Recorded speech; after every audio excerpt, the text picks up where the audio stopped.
Good evening, ladies and gentlemen. Welcome to the Telford and Enrique Council Planning Committee. This evening's meeting is held in public to ensure that all those involved or interested in the planning applications can see and hear how the decisions are made. It's important that the speakers are able to present their information without interruption, and that the council members of the committee are able to hear and consider the material presented. Only those people who have been notified are able to speak. I would ask everyone else to remain quiet, not to interrupt this meeting, and to allow the members to make their decisions. I'd remind everyone that council meetings can be photographed or recorded, and I would ask all participants to recognise the importance of the planning process. And please, will everybody silence their phones, mobile phones. Right. Item 1 of the agenda, apologies for absence. Chair, we have apologies from Councillor Graham Cook and Councillor Coulthard-Sahota as substitute, and we have apologies from Councillor Gemma Offland, but we don't have a substitute for Gemma. Thank you. I did email out today. Yeah. Any declarations of interest? Chair, I think it's only right to say that I'm here in my capacity as a private individual with regard to 16 Avondale Road. However, I'm also a Wellington councillor. That's fine.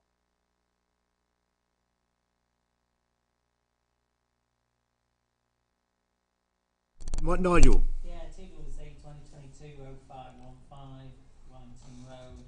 I'm on the parish council, but I don't take part in any of the planning meetings or anything. So. Okay, Nigel. No other declarations of interest? No. The minutes of the previous meeting, are they true and correct record? Yes. All those in favour, please show. Anybody against that? No.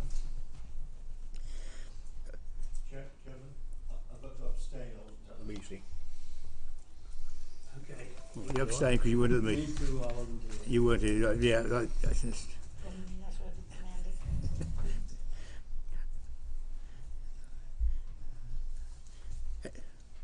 Any deferred or withdrawn applications, Val? There are none, Chair.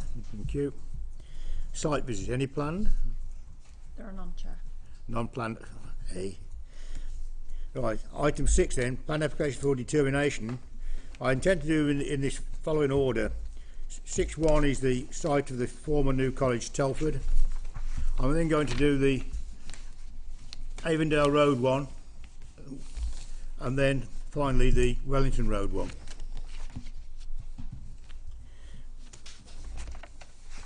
So,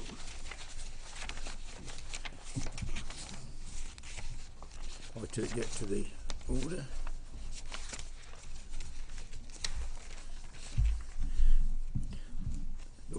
The new college one, Katie, you're going to present that, aren't you? All yours for a minute then, Katie. Thank you. So this application proposes 98 residential units, which comprises retirement apartments, retirement bungalows and general needs housing, as well as a community hall, an indoor sports facility and a 21-bay car park to serve an existing community group. The application is recommended for approval subject to conditions under Section 106 agreement. Yeah. Simon Thompson, please.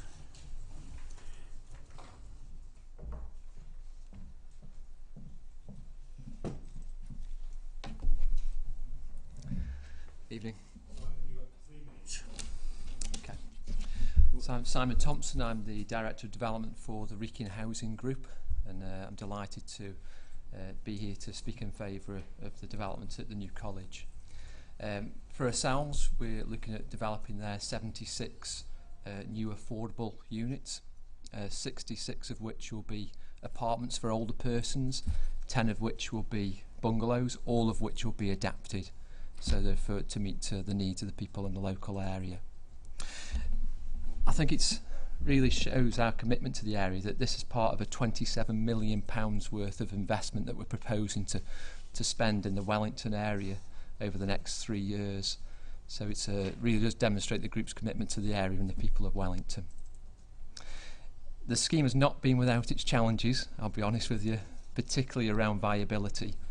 And in my time working in housing and construction, I don't think I've ever known a time as challenging as what we're working through at the moment. Every single one of our developments is facing a viability challenge.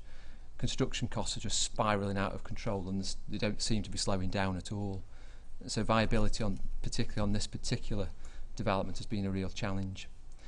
Hence you'll see the reason why that in the section 106 there's no allocation for affordable housing in the 106, and that's because to make this viable it's crucial that we get our Homes England grant funding. So we're looking to secure circa £5 million worth of Homes England grant funding, which will make the opportunity viable for us. If there was a allocation in the section 106 agreement for affordable housing, we wouldn't be able to claim or to apply for the Homes England grant funding, which would make the development unviable for us.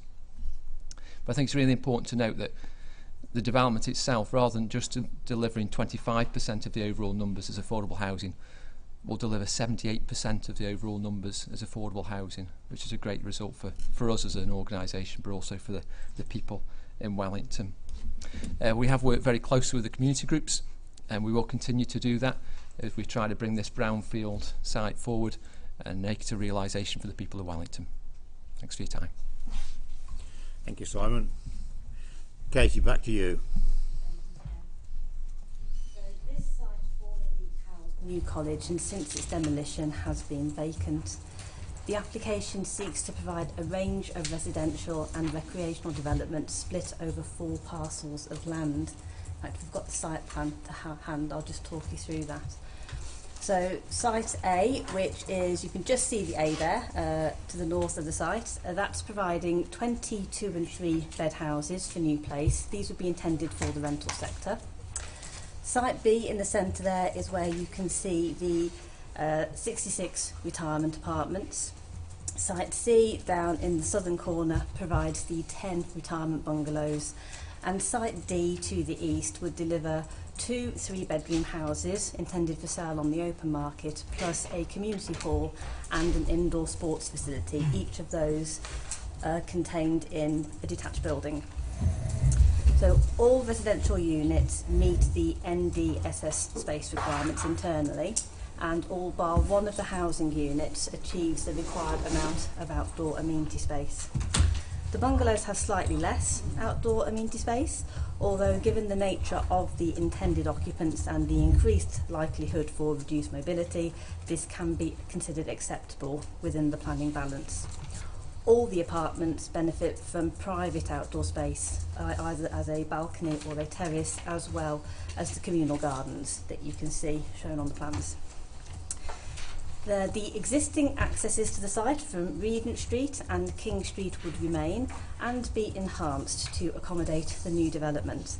An additional vehicle access off King Street would be created to serve a newly formed 21-bay car park, which would benefit a local community group with the aim of alleviating parking and congestion issues on nearby streets. Parking provision meets the requirements of the local plan. Since the publication of the report, the applicant has agreed to provide an additional parking space for staff attending the retirement apartments. This is reflected in the written update that was circulated earlier today. Officers have been advised that there would not be a full-time member of staff in attendance, although there may be a need for a person to attend as and when required. For example, cleaning and maintenance issues, grounds maintenance, or other similar purposes. I can confirm to members that the amended site plan referred to in the written update has been received and is acceptable in Highways terms for accommodating the extra parking space. So we're happy with that and we have received it. Concerns have been raised by the Council's Built Heritage Specialist surrounding the impact of the development on the setting of the former listed girls' school adjacent to the site. In particular, the proximity of the retirement apartments to the building. Now, although amendments and improvements have been made during the course of the application, it has not been possible to fully address these concerns to the satisfaction of the Built Heritage Specialist. In weighing up the merits of the proposals, it is considered that the benefits offered by the scheme outweigh the harms to the setting of the listed building and can therefore be accepted on balance. All other consultees support the scheme, subject to conditions as listed. We've already heard a bit about the viability, and members will have noticed from section 8.5 of the report that the applicant has submitted a viability appraisal to demonstrate the scheme is not viable when providing 25% affordable housing through the section 106 agreement. So what the applicant has proposed is a compromise position whereby they are willing to accept a significantly reduced profit margin in order to bring the site forward. To do this, the site must be approved with no affordable housing secured through the section 106 agreement.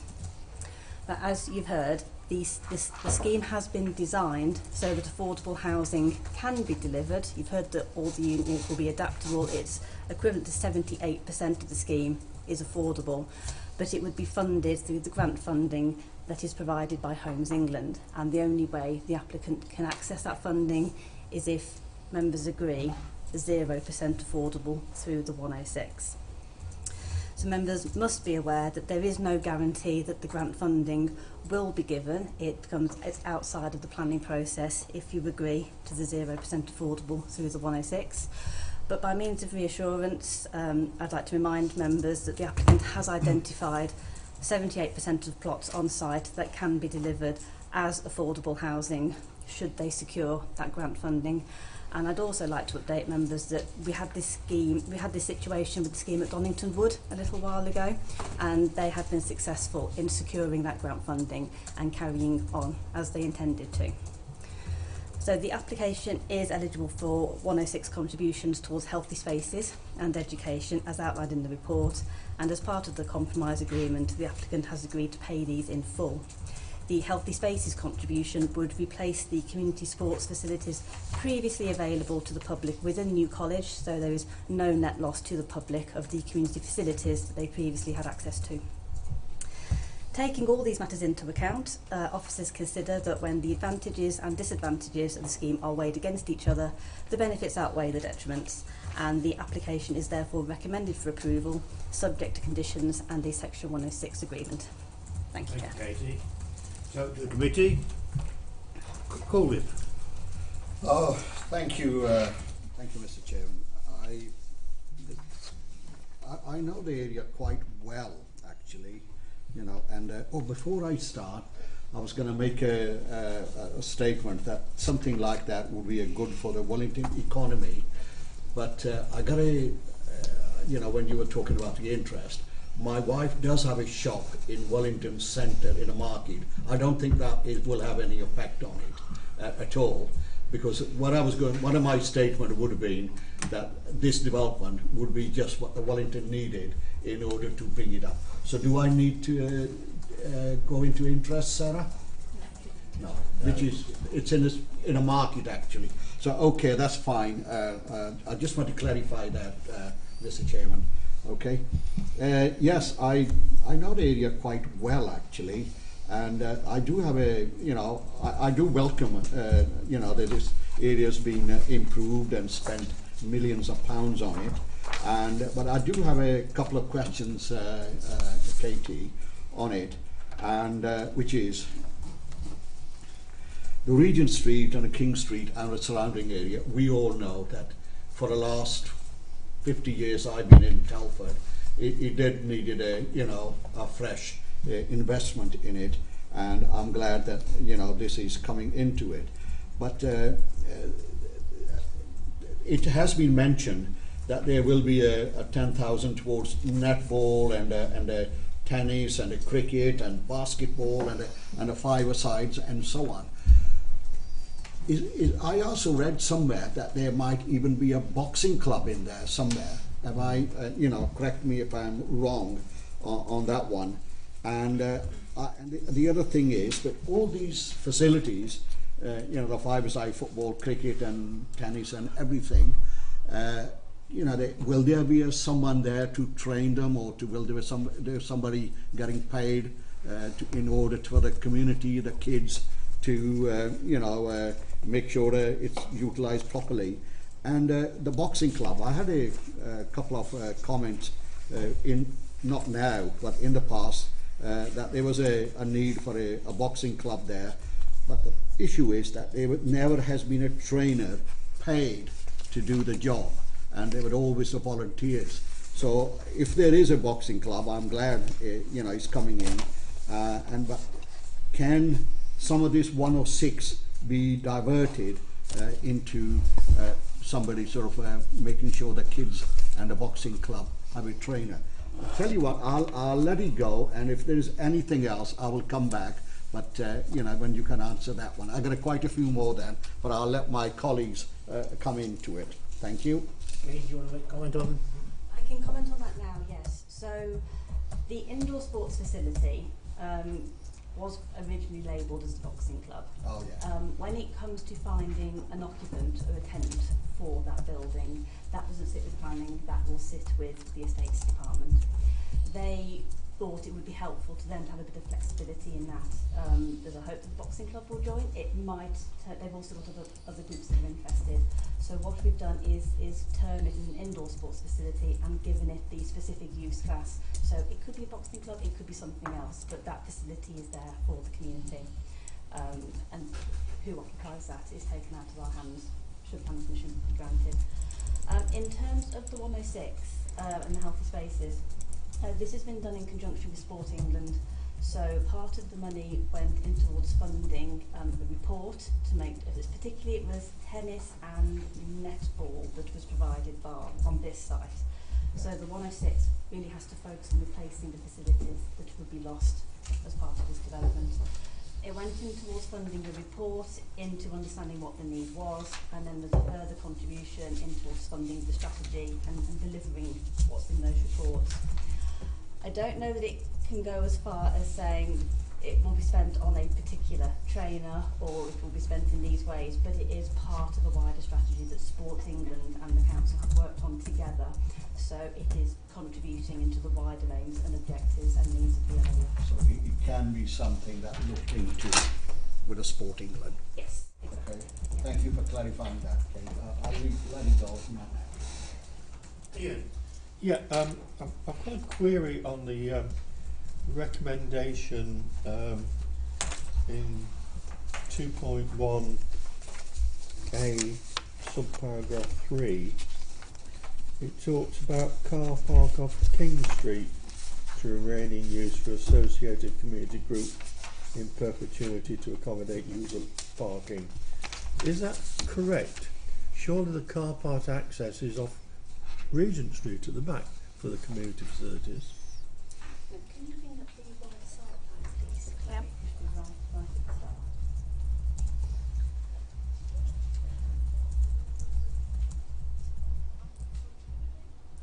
That's it.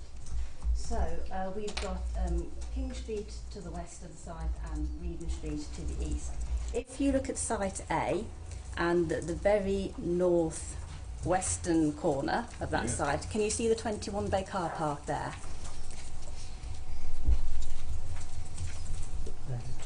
Oh yes, there. Mm-hmm. Right. Yes. Okay. That's the one. That's the new car park that's being created, and it's specifically to assist the community group that currently occupies the building on the opposite side of the street. So that will be tied for as long as that community Thank you for that building is there. clarification. Okay. Thank you. I was thinking it was talking about the car park for the new facility, the sports hall thing, which is different. Okay, thank you. Ian. Janice. The grant funding for affordable housing, if that should be granted, which I believe is still in the air at the moment, how would that be monitored? How would it be monitored? If members were to approve the 0% affordable, then it's no longer part of the planning process. We don't have any control over that. So it is something that, to a degree, you need to take on faith. But you've heard the applicant, Simon, who's represented Wreken Housing Trust, and heard what he's had to say about it. The site has been designed to deliver affordable housing in everything but name. It's just the way that they're going to fund it. So if we were looking at a scheme that didn't contain adaptable bungalows and it didn't contain adaptable retirement apartments, you would have more reason to be concerned about that. But as they, it's effectively 78% affordable is what's on site. It's just the means by which it's going to be funded. So again, it's once, if you were to approve it, there's no means for us to, there's no comeback on for planning in those terms. But say we have had the same situation at Donington Wood, and that grant funding, it was applied for, it was granted, so it all went through as it was intended to there, and I hope that's some sort of reassurance. Jim? I'm quite happy with what I'm hearing. Nigel? Yeah, thank you, Chair. I've got some questions. Some of them have been answered already. The local community organisation, who is that? Is it is, you know, sort of, because you've explained about the sports facility. Well, no, I mean, there's a facility there which says for a local community organisation. So, you know, which community organisation is it? Is this the community hall? Yes. There are no details on that at the moment. I'm aware what the intentions are. Again, it's going to be retained by the council and leased by estates, I understand. So I know there's a few ideas of how that may be leased out and managed, but there's no specific community organisation in mind that will occupy either the community hall or the indoor sports facility at the moment. Okay. And then on 8.4.1, it says that the applicants agreed to put a tree in to protect the privacy of the residents of, is it Durban or Durham? I can't remember. Yeah, we do. So is that going to be a mature tree? It's not going to be a little sapling or something that's... No, that will be achieved through the landscaping plan, so we have specifically conditioned that. So we will look at the space that's available at the rear of the property, and we've got a footpath there as well. So yeah, we can look at something that's a worthwhile specimen. I've just got a bit of an issue with the opening hours. They seem to be quite broad, 7 till 11, particularly for something that's in a residential area. So I would have thought, you know, 8 till 10 would have been more reasonable, really. And there's a condition that sort of the windows and doors to be closed at all times. Well, depending upon what usage you're having, I mean, if it's got gym class or something, well, they're all going to pass out after about 20 minutes, or in my case 5 minutes, because it'll just be absolutely boiling. So it seem a bit weird. I haven't seen one where all windows and doors have got to be kept closed at all times. So it just seems very odd, particularly when the use hasn't been actually classified. And then on the retirement living plans, I noticed that there's bin storage. I mean, I'm going to have to get a magnifying glass on these plans, actually. Perhaps I'm just getting old. But I noticed there's a bin storage which is right by the main entrance, which seems a bit odd. But I can't see where the bins are going to be put when the refuse vehicle comes. So I don't know if you can, you know, sort of, you've probably seen them in more detail than I have, and presumably there's going to be sufficient access for the refuse vehicle.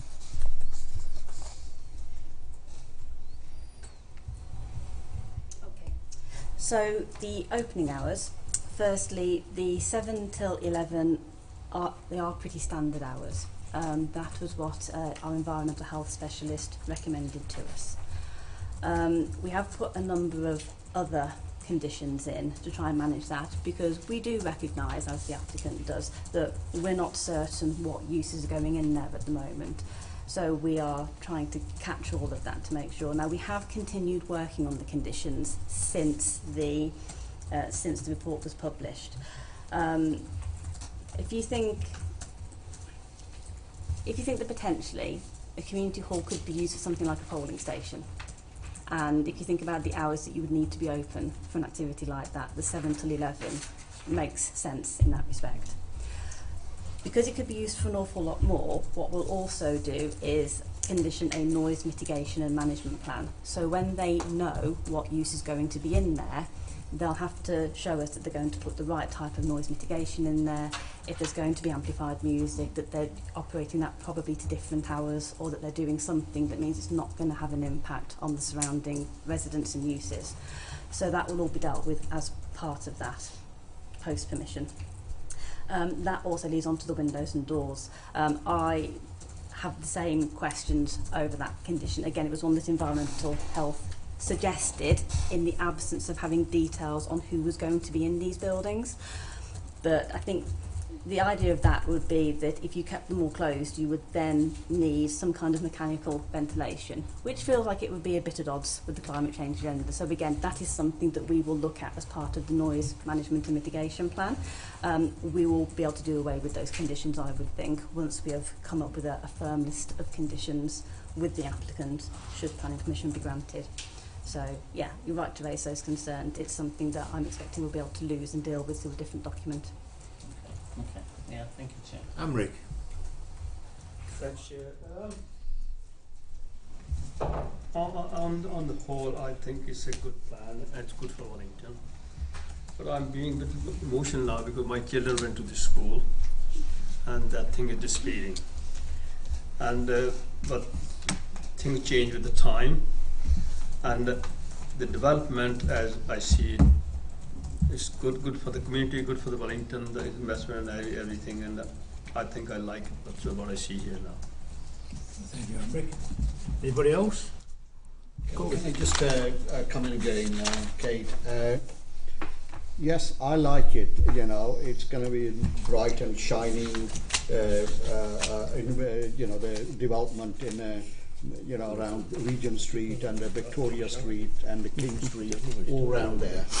But one of the issue is I've seen so many times, you know, elsewhere in the country, is that there you have that something, you know, really improved and invested, and yet some of the houses which have been there, Kate, for, I don't know, 100 years, 150, built in Victorian, and the community there isn't the most, you know, economically well off. Don't want to be too patronizing about that. And the houses and you know, the surrounding areas of these streets sometimes has a lot to desire as well. And I just thought that, you know, maybe the investors and the council can somehow upgrade those houses, improve, refurbish with the money, I don't know, the council, the developer, or maybe the government, because I have quite a few friends there who live in that part, and let's face it, and you know, there are large Asian communities there, and I always thought that maybe they should get some kind of a help to improve their houses, neighborhood, upgraded. Is there something we can do for those houses? And then all we're going to do is this new investment, shining everything there, and yet the neighborhood's looking a bit down. You know, is there anything can be done about that? Within the parameters of this planning application, the answer is no. They're providing their 106 contributions as required by the development. If there's a more council-wide initiative, that may be something that's a possibility, but that's not for me to say or comment on. But the parameters of the planning application are defined. All right, thanks for answering that, Kate. Yeah, thank you. What I've seen, read and heard, I can't see any reason why this shouldn't be agreed. It seems to be the right type of application in the right place. There's very few negatives about it. I'm pleased to see that Wellington Town Council also support it, as do pretty well everyone else. So, quite frankly, Chair, move it. Is it second it? All those in favour of the recommendation, please show. Anybody against? No. Thank you. Unanimous. Right.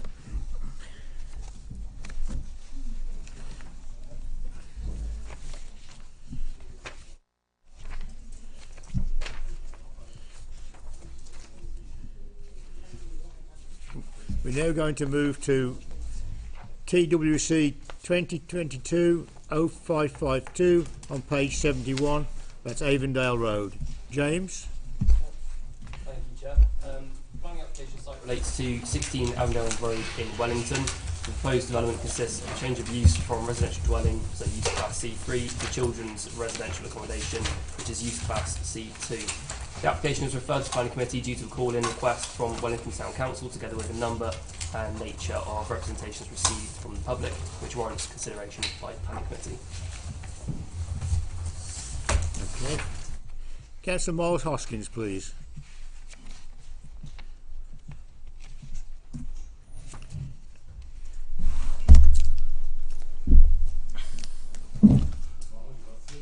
Thank you, Mr. Chairman. I think I can read this in 3 minutes. As a long-serving councillor representing the residents of Avondale Road, I am here to voice their strong objections to the proposed change of use of number 16 Avondale Road to a C2 classification. Sealed in the deeds of these 3-bedroom semi-detached properties is that they were built for residential use and not for any commercial enterprise. By granting the change of use, a family would be removed from number 16 and housed elsewhere in order to accommodate a pseudo-family. The residents of Avondale Road question: what age would the residents be? What sex would they be? How would they educate and social welfare be monitored? Is the outside area suitable for school children? They also require to know what the qualifications would they possess and who would monitor their performance. They consider this as a money-making venture that will disrupt their lives, affect their mental health and devalue their property. Under the policy of a caring council, this change of use is not acceptable. Thank you, Mr. Chairman. Thank you, Miles. Is it Helen Barker, please? Beg pardon, sir? No, you said you've gone, did you? You said that was it? I've done it. Yeah, okay, fine. I'll call you the next speaker. May I Yeah, leave? course, yes, of course you may, Miles. Thank you, sir. Don't worry about it. I'm Helen Barker, a resident of Avondale Road. My husband and I would like to reinforce things that we made in the initial consultation process, and we also made further representations on Monday night before this meeting. Our main concern is not the actual idea of the scheme, but the suitability of the property. We don't think that's been adequately addressed by the planning officer. It is a 3-bedroom semi-detached house. There are 2 reasonable sized bedrooms. One is a very small bedroom.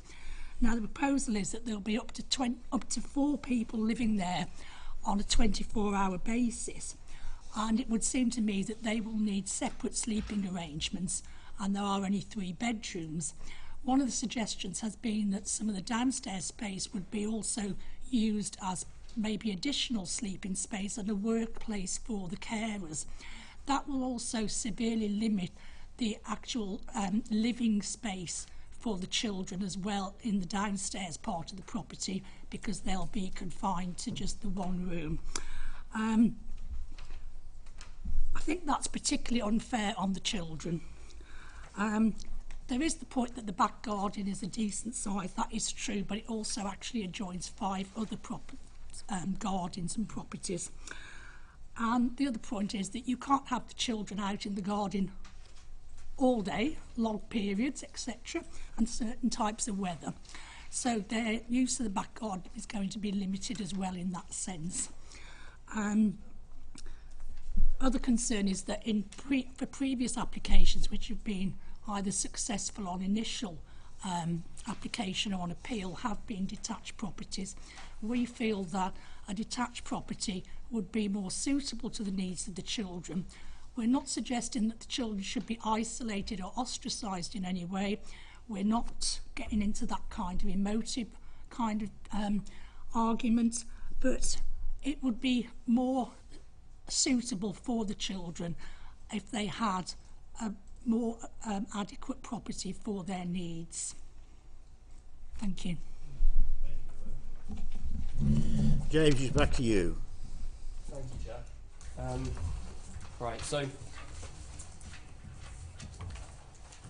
the application site relates to 16 Avondale Road in Wellington, which is a 3-bedroom, 2-storey, semi-detached dwelling with a front and side parking area and rear amenity space.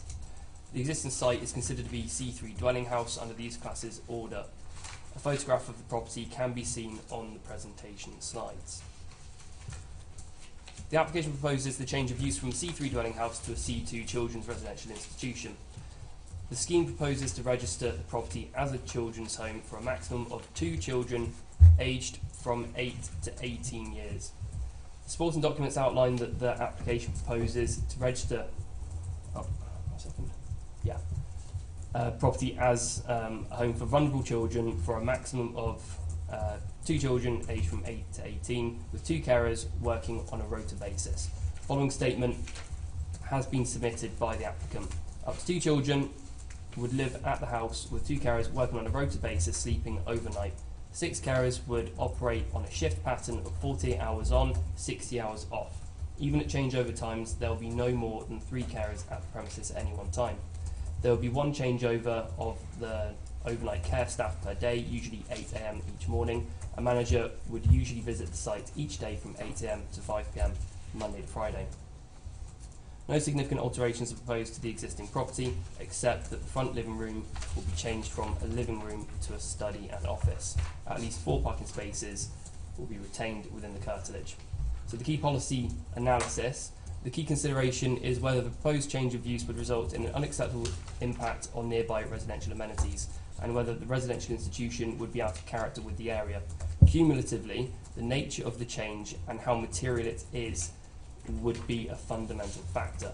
So policy HO7 supports proposals within use class C2 and other forms of residential accommodation for specialist housing needs, providing that the proposed development is designed to meet the specific needs of the residents. The location of the development is in close proximity to community and support facilities, shops and services and public transport connections. The proposed development also relates well to the local context and design scale and form. Policy BE1 states that the council will support development which demonstrates that there is no significant adverse impact on nearby properties. So, the scheme proposes to utilise the property as a home for 2 vulnerable children and 2 carers, which, by design, simulates a typical nuclear family in a domestic setting. The application site is located within Wellington, which is a highly suitable location with transport links, amenities and services. Physically, no alterations are proposed, only the front living room to be converted to the study and office. Regarding highways, 2 key considerations relate to parking provision and trip generation. At any one point, there could be 4 adults attending the property, including 3 carers comprised of 2 on shift and 1 on the road to changeover, and a daily site visit from the home manager. In conclusion, the proposed change of use is suitable for the property and would not undermine the surrounding context, as it would reflect and operate similarly to a C3 dwelling house with 2 parents and 2 children in compliance with policies HO7, BE1 and C5. Now, to provide a balanced view of the development to the committee members, I do want to raise a summary of 5 key objections from representations, as we received over 20, so I think that's fair, and my response to them, and I think they'll address some of the points that were raised by the speakers. So residents have stated that Avondale Road is a quiet family street and that they have significant concerns regarding potential antisocial behaviour perpetrated by the children of the proposed use.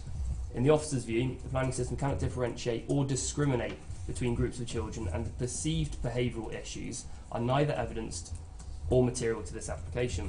The applicant has explained that there is a strict matchmaking process to allocate vulnerable children to the correct home and local area. It was further stipulated that currently there is a shortage of supply in the authority, which means vulnerable children from the area are moved to another authority, meaning that they lose their social network in the local area, such as friends and school teachers. The scheme can allow for children to be homed in a familiar environment within the authority and not lose that local connection. Unfortunately, there is a deeply negative public perception that all vulnerable children who could benefit from this home will be antisocial. But I reiterate, planning methodology and decisions must be evidence-based, and speculation in this case is not a material consideration. Residents have objected on the basis that the proposed 3-bedroom semi-detached property and the street are unsuitable for development. The scheme entails the accommodation of 2 carers and 2 children between the ages of 8 and 18, which is tantamount to a typical nuclear family. The proposal falls under use class C of the use classes order, which is comprised of residential uses. I would therefore ask, if this residential scheme is unacceptable in a residential street, where else is this development suitable? As a change of use from C3 to C2 use, the applicant is not required by the planning system to carry out a sequential test proving that they have considered other sites are more appropriate before proposing this site. Thus, we cannot consider the suitability of other sites or areas. We must only assess the proposed site and the proposed scheme on its individual merits. Residents have objected on the level of parking and highway impact. 4 parking spaces being retained within the curtilage, and the trip generation has been cross-referenced by your highway officers who have not objected to the scheme.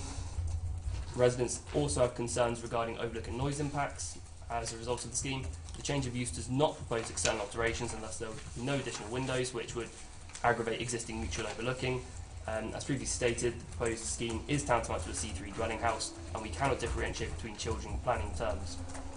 And the final point, residents have stated that the number of consultation objections should warrant refusal, and the recommendation is based on national targets and not local needs.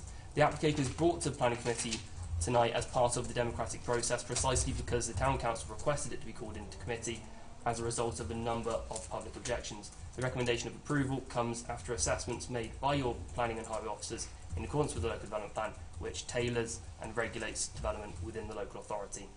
So in conclusion, despite a material change of use being evident by virtue of the level of care being provided, including the number of staff and children and changeover times proposed, this is not considered to result in any significantly detrimental harm upon the amenity of neighbouring dwellings.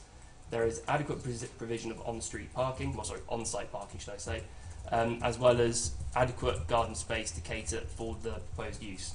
So the proposed scheme is therefore considered compliant with the local plan. Thank you, James. Jim? I've thought about this a lot and read it through 3 or 4 times. We say no, and the house is put on the market. Somebody buys that, they would have to come through planning, and they could have the kids from hell. You've got this opportunity for 2 children to be looked after and helped and bring them up in a proper way. I don't see any reason why it shouldn't be passed. Thank you, Jim. Peter? Yeah, I see a similar situation, dispassionately, because I don't live there, of course, but it does seem to me like it's a family replacing a family. It doesn't seem to be a huge deal. A lot is being considered on the fact they are vulnerable children who may cause a problem, they may cause trouble. We can't and shouldn't even consider that. I'm just wondering, who lives there now? Is it currently empty? Is it waiting for something to happen? But I don't know if you can answer this one. This committee has looked at these kind of situations previously, and we've passed them because really there's very little reason to say no to these as far as I can see. I wonder if you could give us an indication of any feedback on these kind of offers that have happened in the past. Has the worry come true that it was, all hell broke loose, or do they kind of meld into the background as a family, so to speak? Because really, you're putting a family in a family house. Worrying about what might happen could happen anywhere in that street, and I'm having a problem finding anything to say negative about it. But if you can answer those 2 questions, who lives in it at the moment, and is there any feedback on previous applications that were the same? Yeah. I don't know if the house is vacant or anyone's living there at the moment, just that it's a C3 dwelling house. And as I said in the presentation, we can't really consider other sites. It's purely this scheme on its individual merits. Okay. And do we know whether any previous applications have been sweet or sour? Do we know? well, I don't have any feedback on that. No, I wasn't expecting it, to be honest, but what I'm saying, I suppose, really is that we've been here before, and I'm not aware of it going bad on us, and can't really see a reason to reject this. Thank you. Who lives there now? Is it material to the plan application before us? Yeah, but there was an indication from somewhere that someone might lose their house or has lost their house. By one of the representatives there said that. That is not a planning consideration. No, James has answered the question anyway, so I'm quite happy. Yeah. Thank you. Nigel? Yeah, I mean, the location parking neighbourhood really doesn't come into it. And yes, we have passed applications like this. But actually the resident had quite a valid point. And there is only one living space in that property.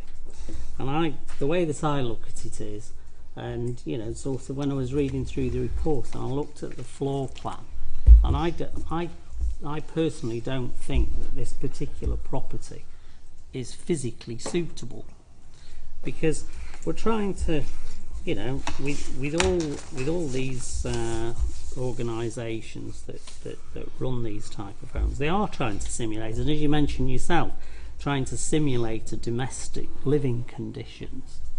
Now then, sort of, so do we really want to be simulating living conditions where there is only one living stroke dining room?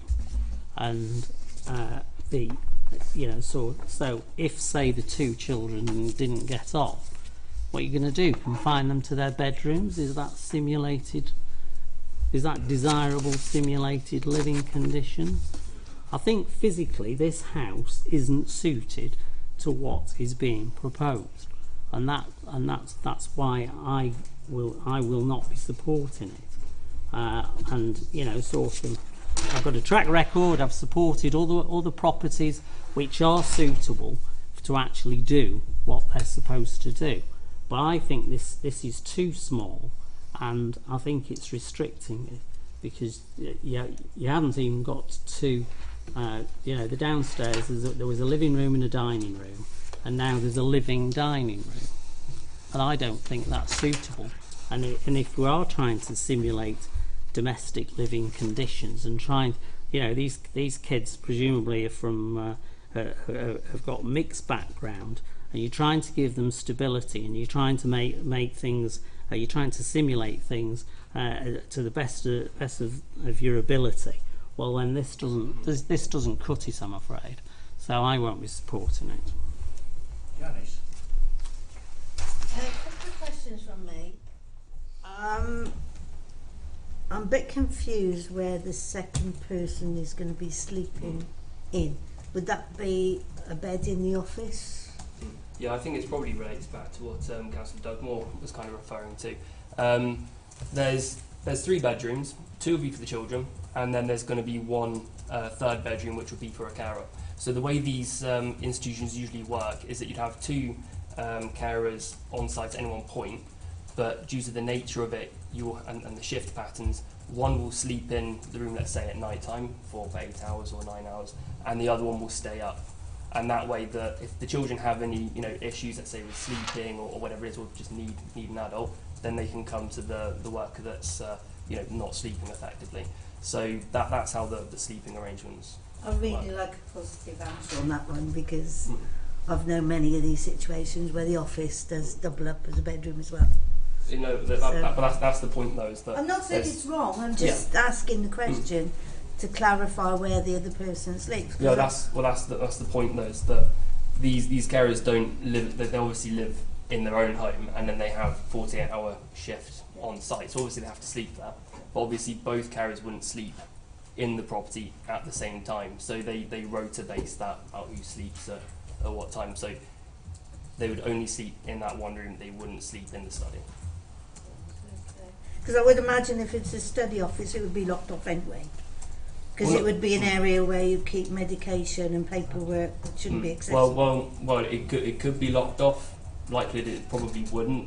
If you're going to have medication, you'd probably have some sort of safe to lock that within the room. I'm asking myself more and more questions with the answers I'm getting from you there on that one. Yeah, we have to keep it within the realms of planning though, because these details might not be material. I just think that they should be answered at this point myself. So, proposed family contact. Would there be family contact taking place at the property itself? Mums, dads, sisters, brothers coming to visit the children that are typically being cared for? Children with these sorts of backgrounds will be taken out to meet and have and engage in that sort of contact.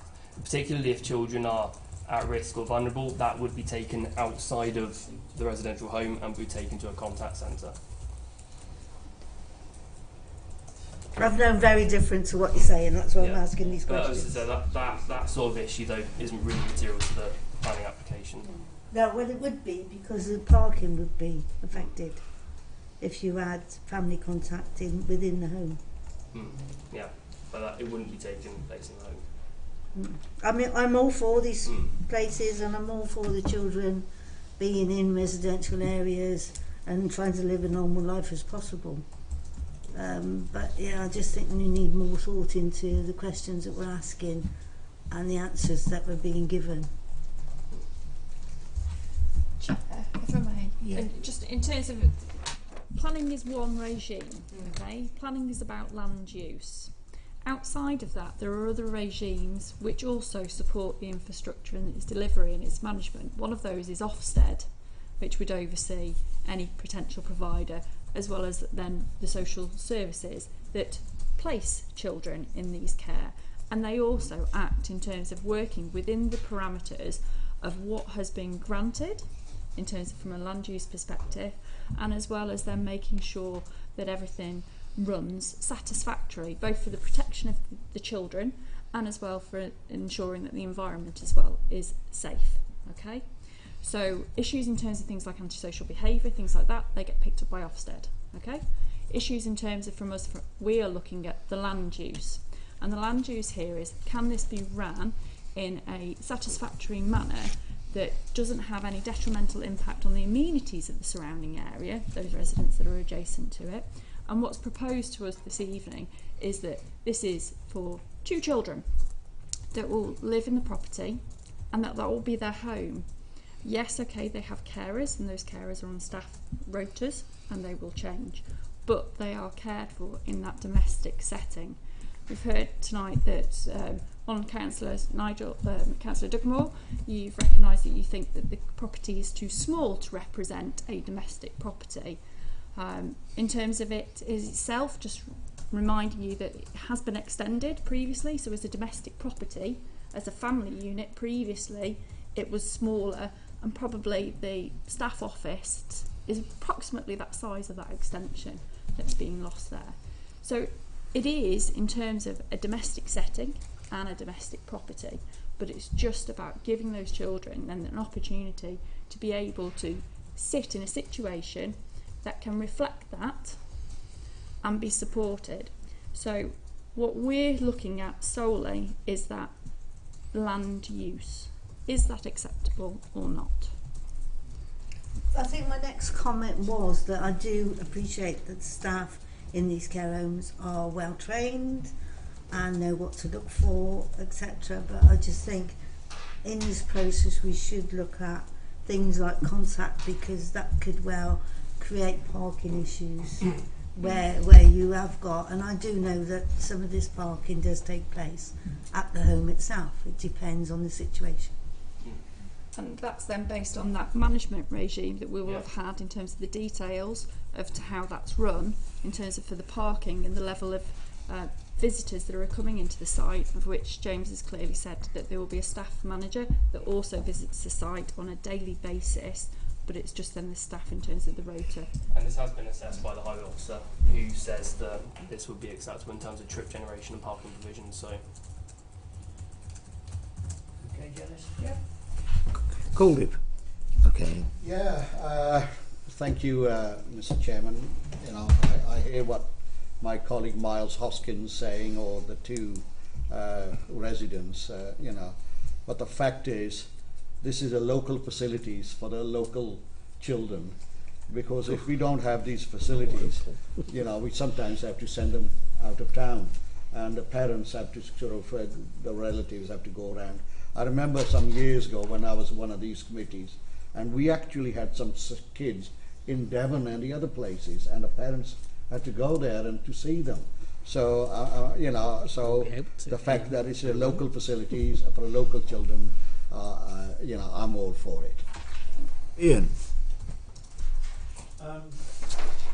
Yes, Chairman. I have a number of these facilities within my ward, so I have experience of them actually being run and their usage. And this report plays a very nice, sedate picture of a couple of children, a couple of carers, and the manager coming in and out, which seems to be very nice and doesn't cause any problems or any effects on the surrounding area. In practice, I get complaints about the number of visitors, because not only are the carers there, but a lot of these children have problems in their life which need treatment. So we have visits from psychologists, etc. And they sometimes go a little off the rails. So we get visit from social services and the police, all times of day and night. So it does at times have an adverse effect on the residential amenity of the nearby neighbours, which is a material planning condition that we have to consider.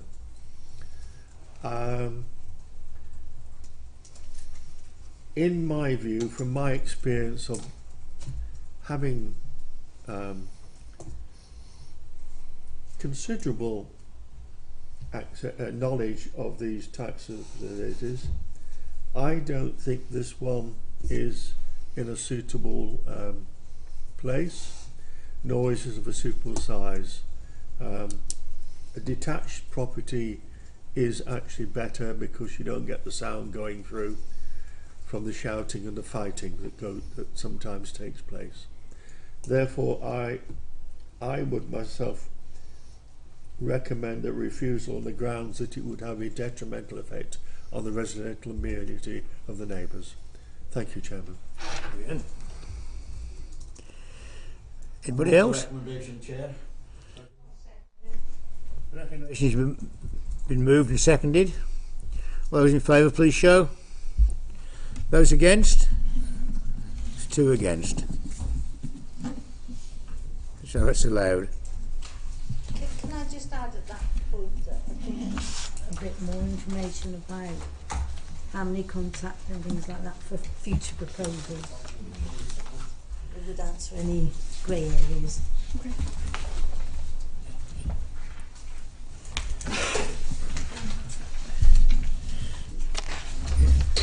I've seen some problem families in my ward.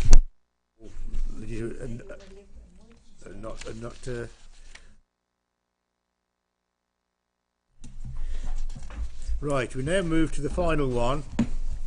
TWC 2022-0515, 23 Wellington Road, Muxton, on page 61.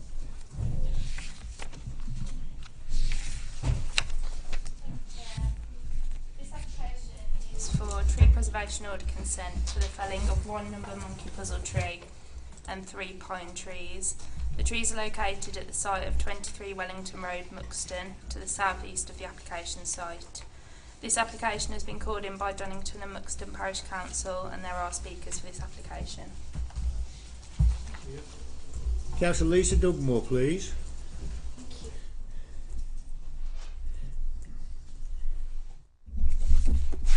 Thank you, Chair.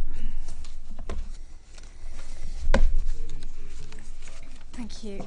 Yeah, Donington and Muxton Parish Council called this application in. We have sincere reservations about this development. This is the third application for this site, the previous two of which had conditions granted upon it for the preservation of these trees, which has been roundly ignored, and the parish council would assert that actual damage has been deliberately caused to these trees to bring us to where we are today, where the trees are now in a desperate state and are quite dangerous. In our view, the applicant has willfully damaged these trees, and to grant him a tree preservation order for removal of these trees is rewarding him for this appalling behaviour. The parish council is very concerned that enforcement hasn't taken place on the previous two occasions that concerns have been raised, and I would ask the members as to what confidence we have that action will be taken against this developer. When we considered this application as a parish, the proposals for the replacement trees were inadequate, but I see that has since been addressed. But like I say, our huge concerns about this are that this developer is being rewarded for, frankly, appalling behaviour, and no action is being taken against him. And we want assurances, cast iron assurances, that action is going to be taken against this flagrant disregard for the planning process in the borough. Thank you. Chloe.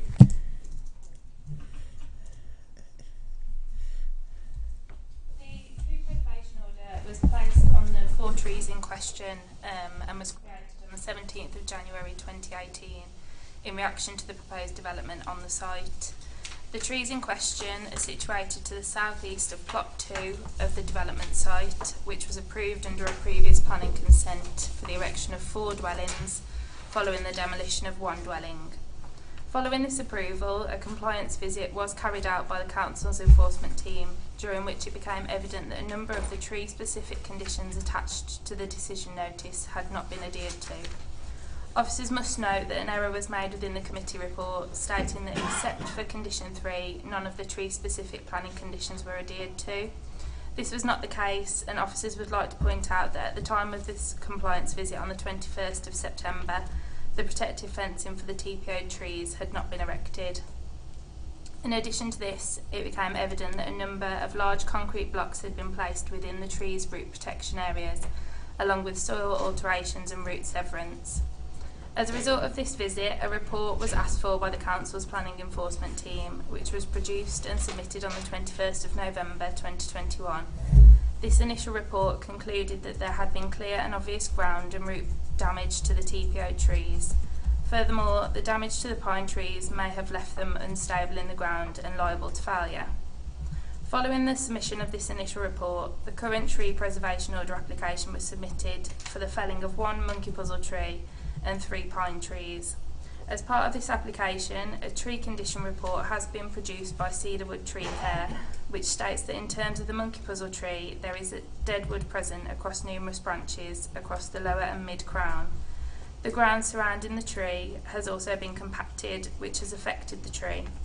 With regards to the 3 pine trees, the report outlines that long-term stability of the trees is of concern. As part of this application process, the council's arboricultural specialist has been consulted and detailed comments have been received, which are available on the council's website. The council's tree officer has confirmed that between November 2021 and August 2022, the canopy of the monkey puzzle tree has declined severely. Furthermore, a number of roots of the pine tree have been severed, with the pine trees now appearing to be showing early signs of dieback in the crown, an indicator of damage within the rooting environment. As a result of this, the council's tree officer has confirmed that in the interest of safety and future amenity, there is no objection to the removal of the trees, which have been irrecoverably damaged. Therefore, based on the current state of the trees, the evidence submitted as part of this application, and as a result of comments from the council's tree officer, The council considered that the trees do need to be felled and request that the planning committee grant delegated authority to grant tree preservation order consent. This consent would, however, be subject to conditions being included within the decision notice, clearly specifying the required replacement trees in line with the tree officer's comments, which would be like-for-like replacements at a semi-mature size of 20 to 25 centimetres in girth to make an instant visual impact upon the street scene. Alongside this, the council would request the submission of an aftercare post-planting management plan for a time period of 5 years to ensure that the trees survive and become successfully established within the landscape. Do you want to make a comment? As the tree officer? Well, yeah, I made the TPO. Unfortunately, they didn't adhere to any of the conditions. We turned up on site on the 21st of, I think it was October 2021, and the ground workers had changed the soil levels, lots of large concrete blocks. Is there any photos? Yeah, sorry. So this was just after the damage. Is there any photos from when? Not after that. So. And then that was it in August this year. So you can see in the foreground really is where the concrete blocks were stacked up in it. The latest report is showing stem bleeding, which is potentially an early indication of honey fungus. So it's just a question of whether they're going to have to go. Excuse me. They're going to have to monkey come tree down. on the left, is it? That's the monkey puzzle on the left. Yeah. And then recently the power company, because at the front there's a for the pines on the frontage, there's an AVC cable, and the power company have taken a big chunk out for that. So I think it's a case of getting them removed and getting them replaced. Really, it's something large and costly. Okay, thanks, Gavin. Peter, then Nigel. Thank you. Yeah, I went and had a look at these sort of face to face to see what condition they're in, and particularly the monkey puzzle tree is in a terrible state, to be fair. I'm more than happy to accept Gavin's authority on this, because he knows more about the state of these trees than any of us sitting around here. It's pretty awful now, the state that it's in. So I think, yes, they should go. They should be replaced like for like, as you're suggesting, and there should be an aftercare in place to make sure it happens. I did hear Councillor Dugmore mention that their council is not happy with the way that the developers dealt with this. They clearly have made a right pig's ear of the whole thing. I don't suppose though it's in our power to do anything on that. I'm assuming we're not here to sort of do anything, but is there anything going to happen because of what they've done to arrive to this position? Well, obviously, I was having a look on my phone then for the legislation. To willfully destroy, destruct, uproot a tree is against the TPO legislation, so you've got that against them, and then you've also got the planning conditions which wouldn't adhere to at any stage of the development. So there's a number of factors which are outside of this. Will that happen with other agencies, not us, obviously? I believe so. Okay, in that case, as I say, I'm happy to support this because I can see the sense of it. Thank you. Yeah, thank you.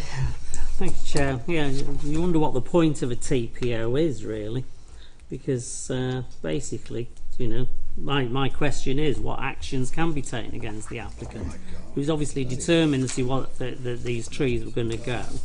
How it's been allowed to happen is very, very worrying in a way that you know, he's done whatever he wants to do, and you know, it's been allowed to happen. The replacement trees, are they going to be actually conditioned to be semi-mature? Because it doesn't say anything in the conditions there. Yeah, so we'll add that in as. So it needs to say that they're semi-mature. Needs to stipulate that it's 1 monkey puzzle and 3 Scots pines, and it needs the girth of it as well. And my other question is you know, sort of, we might put a post-management plan in place, but if it's not monitored, well, then it's not going to mean anything. We could be back to square one. So it's got to be monitored. And so is there a time limit on when the action against the applicant is taken?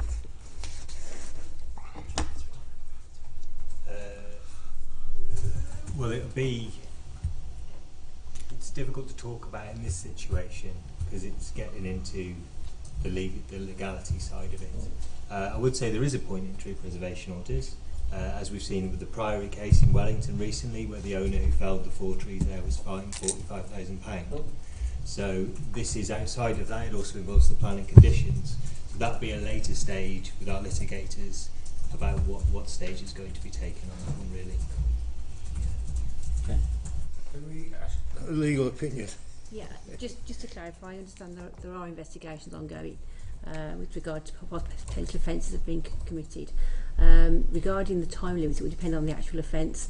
It may depend whether it's summary only or either way, in which case you may have a 6-month time limit to bring an action in court, or it may be longer. I obviously can't discuss cases in front of committee. That's not for their consideration today. But I do know that investigations are being looked at and evidence is being checked. Okay. Any further comments? But in answer to your question, I'll be monitoring it. Good. Because I was monitoring it from the word go, and that's why we found the damage. Can you just have one meeting, please? Sorry, Chair. Enrique.